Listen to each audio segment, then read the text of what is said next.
వీలు లేదు. ఓకే, మీరు అనుమతిస్తే ఈ ప్రశ్నలన్నీ కూడా దేవుడు లేడు అని ఊహ అని చెప్తున్న వాళ్ళ ప్రశ్నలు ఇవి. కాబట్టి నేను ప్రశ్నలు అడిగేదాని కొరకు నేను అటువైపు ఉండి అడుగుతున్నట్టుగా ఉన్న ప్రశ్నలు ఇవి. తప్పనిసరి. అయితే అంటే మీరు వారిలో పరకాయ ప్రవేశం చేసి వారిలాగా అంటే నాస్తికుల లాగానో సందేహవాదుల లాగానో అడగాల్సి వస్తున్న క్రైస్తవ వ్యతిరేకుల లాగానో అడగాల్సి వచ్చిన ప్రశ్న అని అడుగుతున్నారు మీరు. అంటే కాసేపు రోల్ ప్లే చేస్తున్నారు, పాత్ర పోషిస్తున్నారు. కేవలం మీ బైబిల్లో దేవుడు అమాయక ప్రజలను బల్గొన్నాడు ఎందుకు? దేవుడు కేవలం ఊహాజనితమే కాబట్టి బైబిల్ రచయితలు ఆ ప్రేమ లేని వ్యక్తులు మాత్రమే కాకుండా క్రూరమైన హేళనా స్వభావం కలిగిన వ్యక్తులు, అందుకని వారు అలా రాశారు. ఎందుకు అలా? మీ దేవుడు ఊహ అని చెబుతూనే ప్రేమ లేనివాడు, మళ్ళీ అదే కాకుండా వాళ్ళని బానిసత్వానికి కూడా అప్పగించిన వ్యక్తి అని చెప్పాలని అనుకుంటున్నారు. దానికి మీరేమంటారు? రైట్. ఒక నాస్తికవాది అయితే ఈ ప్రశ్న అడగకూడదండి. ఎందుకు అడగకూడదు అంటే నాస్తికవాదికి నైతిక విలువలు ఉండవు. ఓకే. ఎందుకని? ఇప్పుడు డార్విన్ ఉన్నాడు ఉదాహరణకి. డార్విన్ ఏం చెప్పాడు? మనుగడ కోసం పోరాటం అని అన్నాడు. అంటే బలవంతమైన జీవులు బలహీనమైన జీవుల్ని అవి ఏం చేస్తాయి? జయించి బలహీనమైన జీవులు ఏమవుతాయి? కాలక్రమంలో అంతరించిపోయి బలవంతమైన జీవులు మాత్రమే మిగులుతాయి. మనుగడ కోసం పోరాటం అన్నాడు దీన్ని. మైట్ ఈజ్ రైట్, బలవంతుడిదే రాజ్యము అనేది. అందులోంచి పుట్టుకొచ్చింది సోషల్ డార్వినిజం. అంటే సాంఘిక పరంగా కూడా సమాజంలో బలవంతుడే రాజ్యం చేయొచ్చు, కాబట్టి నియంతగా ఉండొచ్చు, నియంతృత్వం చేయొచ్చు. నీకు బలం ఉంటే నువ్వు రాజ్యాన్ని చేజిక్కించుకోవచ్చు. డార్విన్ సిద్ధాంతంలో చూసాను, సోషల్ డార్వినిజం అంటుంది.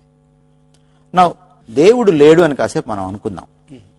దేవుడు లేకపోతే ఒక బలవంతమైన జీవి, ఉదాహరణకి ఒక సింహం ఒక జింకను వేటాడి చంపుకు తినడం తప్పు కానప్పుడు, ఒక రాజ్యం ఇంకో రాజ్యం మీదకి వెళ్తే అన్యాయం ఎందుకు అవుతుంది? ఓకే, అది ప్రేమ లేనితనం ఎందుకు అవుతుంది? ఎందుకంటే మానవుడు అల్టిమేట్ గా జంతువు నుంచే కదా వచ్చాడు. మానవుడు అల్టిమేట్ గా జంతువు నుంచి వచ్చినప్పుడు ఈ సడన్ గా మీకు నైతిక విలువలు ఎక్కడి నుంచి వచ్చినాయి? దేవుడు లేకపోతే మానవుడు జంతువు నుంచి వచ్చాడు. జంతువులు ఒకదాన్ని ఒకటి చంపు తింటున్నాయి. అప్పుడు చిన్న జింక పెద్ద జింక అని చూడదు లయన్, సింహం. ఏ జింక దొరికితే ఆ జింకని స్వాహా చేస్తుంది. అది తప్పు కానప్పుడు మానవుల మధ్యలోకి నైతిక విలువలు ఎక్కడి నుంచి వచ్చాయి? డార్విన్ తన పుస్తకంలో ఏమన్నాడు? సింహాల్లో లేనిది, కోతుల్లో లేనిది, అంత ముందున్నటువంటి జీవుల్లో లేనిది మానవుల్లోకి వచ్చింది. ఇది నాకు అర్థం కావట్లేదు, నా థియరీతో నేను దీన్ని ఎక్స్ప్లెయిన్ చేయలేకపోతున్నాను. అదేమిటంటే మనస్సాక్షి అని అన్నాడు. ఎక్కడి నుంచి వచ్చింది మనస్సాక్షి?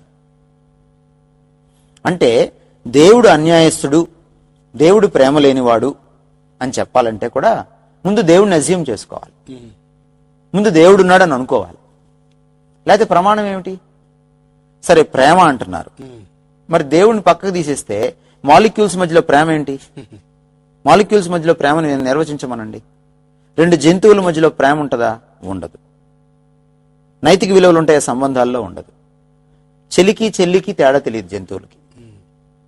మనకి లావొత్తే కాదు, అంతకంటే ఎక్కువ తేడా మనకి తెలుసు. భార్య, తల్లి, చెల్లి, ఈ డిఫరెన్సెస్ మనకున్నాయి. కానీ కోతులకి, సింహాలకి, లేకపోతే కుక్కలకి, నక్కలకి లేవు. ఎందుకు లేవు?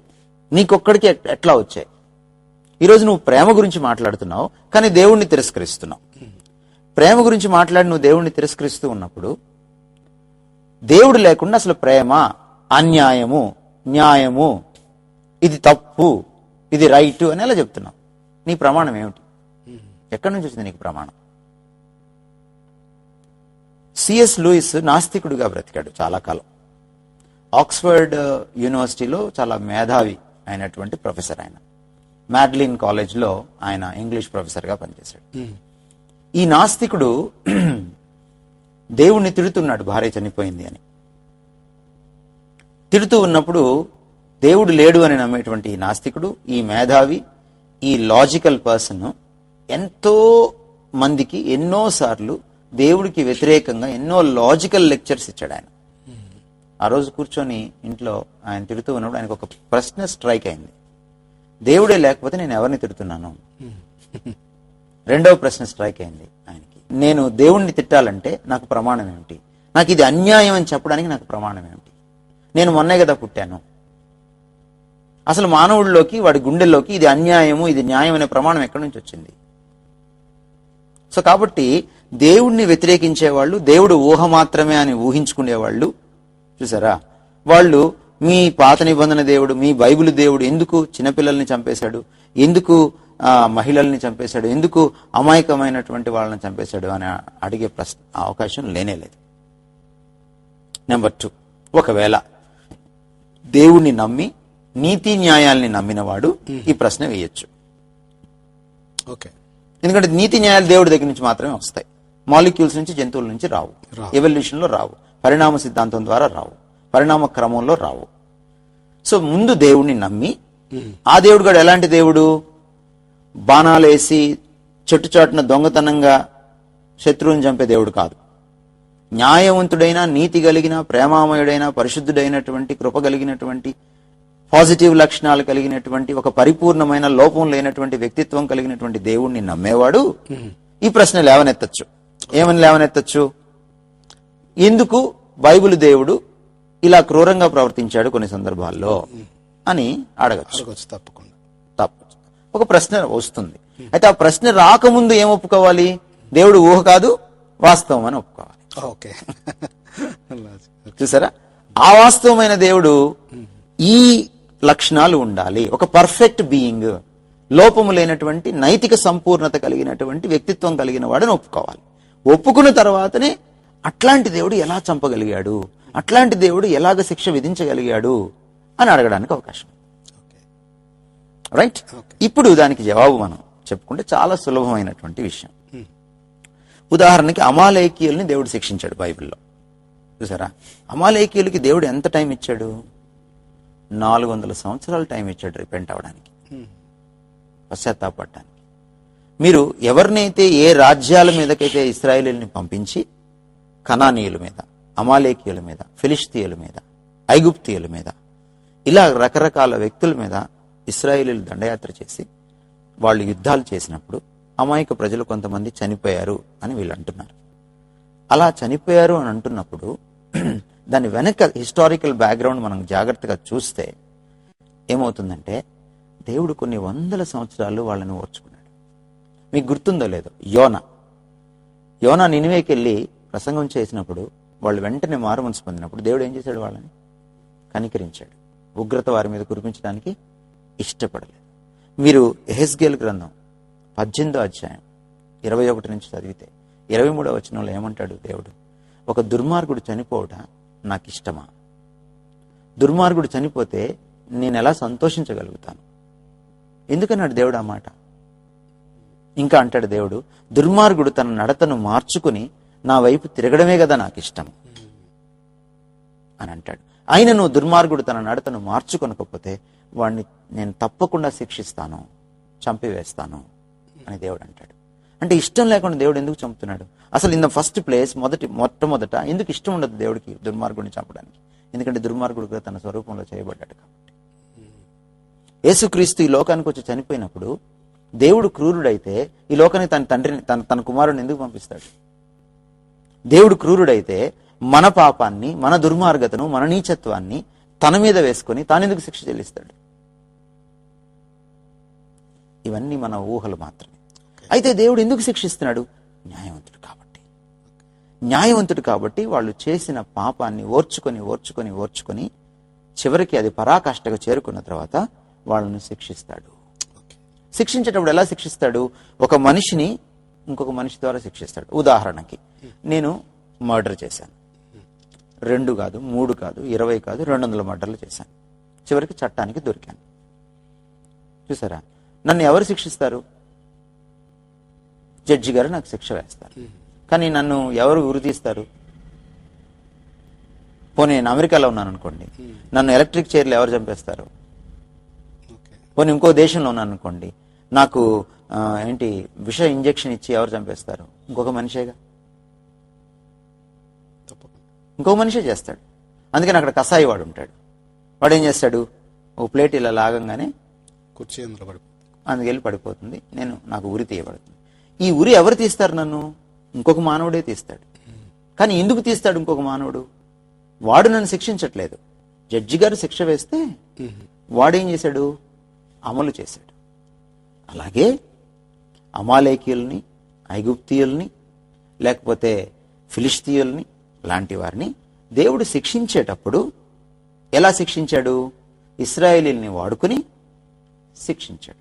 ఎందుకు శిక్ష విధించాడు? వాళ్ళు ఎప్పటి నుంచో పాపం చేస్తూ వస్తున్నారు, ఎన్నిసార్లు చెప్పినా మార్చుకోవట్లేదు కాబట్టి. మనకి బైబిల్లో ఎంతవరకు రికార్డ్ అయ్యింది? వాళ్ళ మీదకి వీళ్ళు దండయాత్ర చేయడం, వాళ్ళని శిక్షించడం వరకే మనకు రాయబడింది. కానీ చరిత్రలోకి వెళ్ళి మనం త్రవి చూస్తే వీళ్ళు ఎన్ని ఘోరాలు చేశారో మనకు అర్థమవుతుంది. చూసారా? ఉదాహరణకి ఇందాక నేను మర్డరర్గా చెప్పుకున్నాను. ఇప్పుడు నేను ఇంకొకరిని చంపేసేసాను, కానీ అవతల వాడికి నాకు శిక్ష పడలేదు అనుకోండి. సపోజ్ ఒక ఎక్స్ అనే అబ్బాయిని నేను చంపేశాను. అతనికి ఒకనే ఒక కొడుకు, అల్లారు ముద్దుగా పెంచుకున్నాడు. నేను కిరాతకంగా చంపేశాను అనుకుందాం. చంపేశాను అనుకుంటే ఆ తండ్రికి ఒకవేళ నాకు శిక్ష పడకుండా నేను బయటకు వచ్చాను అనుకోండి, ఆ తండ్రికి ఎలా ఉంటుంది? మొన్న నిర్భయాకి సంబంధించినటువంటి ఆ బాల నేరస్తుడు బయటకు వచ్చినప్పుడు వాళ్ళ తల్లిదండ్రులు ఎంత బాధపడ్డారు కదా? అప్పుడు ఏమంటాం మనం? శిక్ష వాడికి పడకపోతే ఇది అన్యాయం అంటాం కదా. మరి అమాలేకీయులు 400 సంవత్సరాలు పాపం చేస్తే 400 సంవత్సరాలు ఇంకొకరిని హింసించి అత్యాచారాలు చేసి భయంకరంగా వాళ్ళ పిల్లల్ని కూడా చంపేస్తే, అమాయకుల్ని చంపేస్తే వాళ్ళకి శిక్ష విధించకపోతే దేవుడు అన్యాయస్తుడు అవడా? తప్పకుండా అవుతాడు. ఒక బిగ్ పిక్చర్ లో చూడాలి దీన్ని. ఒక బిగ్ పిక్చర్ లో చూడకుండా కేవలం ఒక సూక్ష్మ దృష్టితో చూసి, ఒక గొట్టంలోంచి చూసి, ఒక చిన్న రంధ్రంలోకి చూసి దేవుడు చంపేశాడు కాబట్టి దేవుడు అన్యాయస్తుడు అని అరిస్తే కుదరదు. అట్లా అరవడానికి వీల్లేదు. ఒక నేరస్తుడిని ఎందుకు చంపవలసి వచ్చింది, ఎందుకు శిక్ష విధించవలసి వచ్చింది? సరే, ఇది ఇట్లా ఉంచితే దేవుడు అన్యాయస్తుడేమో చూద్దాం. ఇశ్రాయేలీల్ని దేవుడు చాలాసార్లు ఇతర జాతుల వారు ఇశ్రాయేలీల మీదకి దండయాత్ర చేసి ఇశ్రాయేలీల్ని చంపినటువంటి సందర్భాలు ఉన్నాయి. దానికి దేవుడు అనుమతించాడు. ఉదాహరణకి దానియేలు కాలంలో కల్దీయులు, నెబుకద్నెజర్ రాజు ఇశ్రాయేలీల్ని గాలాలు వేసి, సంకెళ్ళు వేసి ఈడ్చుకొని వెళ్ళాడు వాళ్ళ దేశానికి. ఇశ్రాయేలీలు దేవుని ప్రజలు, అలా వెళ్తారని దేవుడు చెప్పాడు. వెళ్ళారు, శిక్ష విధించాడు. ఎవరి ద్వారా ఎవరికి శిక్ష విధించాడు? ఇశ్రాయేలీల ద్వారా ఫిలిష్తీయులకి, ఇశ్రాయేలీల ద్వారా ఐగుప్తీయులకి, ఇశ్రాయేల్ ద్వారా అమాలేకీయులకి శిక్ష విధించడమే కాదు ఈ దేవుడు, వాళ్ళ ద్వారా కూడా, అన్యుల ద్వారా కూడా ఇశ్రాయేలీకి శిక్ష విధించాడు. ఇప్పుడు చెప్పండి, నేను న్యాయవంతుడో కాదు? అంటే తన ప్రజలు కాకుండా అన్య ప్రజలుగా విగ్రహారాధన చేసేవారిని, తనకు వ్యతిరేకంగా ఉన్న వారిని కూడా ఒకే న్యాయంతో, ఒకే కొలమానంతో కొలిచేటువంటి న్యాయవంతుడైన దేవుడు బైబిల్ దేవుడు. అందుకని పాత నిబంధనలో పలు సందర్భాల్లో, ముఖ్యంగా మోషే అడుగుతాడు, దయచేసి నీ మహిమ నాకు చూపమన్న తర్వాత 33వ అధ్యాయం నిర్గమకాండంలో 34వ అధ్యాయం మనం చదివితే దేవుడు తన అద్భుతమైనటువంటి తన వ్యక్తిత్వ లక్షణాలని చూపిస్తాడు. పాత నిబంధనలో అనేక సార్లు దేవుడు ప్రేమామయుడుగాను, దేవుడు న్యాయవంతుడుగాను, పాత నిబంధనలు అనేక సార్లు దేవుడు కృపా కనికరములు చూపించేవాడుగాను మనకి కనపడుతుంది. అందుకని ఆయన అంటాడు, నా కోపము 4 తరాలే ఉంటుంది, కానీ నా కృప 1000 తరాలు ఉంటుంది అంటాడు. ఇది పాత నిబంధన దేవుడే. సో అంచేత ఇది దేవుణ్ణి ఒక కోణం నుంచి చూసి చాలా తొందరపాటుతనంతో అపార్థం చేసుకోవడమే తప్ప ఇది వాస్తవానికి దూరమైన విషయం. బైబిలు దేవుడు, పాత నిబంధన దేవుడు, న్యాయవంతుడైన దేవుడు, ప్రేమ కలిగిన దేవుడు. దుర్మార్గుడు ఆయన వైపు తిరిగితే వెంటనే కనికరించేటువంటి దేవుడు. నినివే పట్టణ వాసులు, యోనా స్టోరీ దీనికి అద్భుతమైనటువంటి ఉదాహరణ.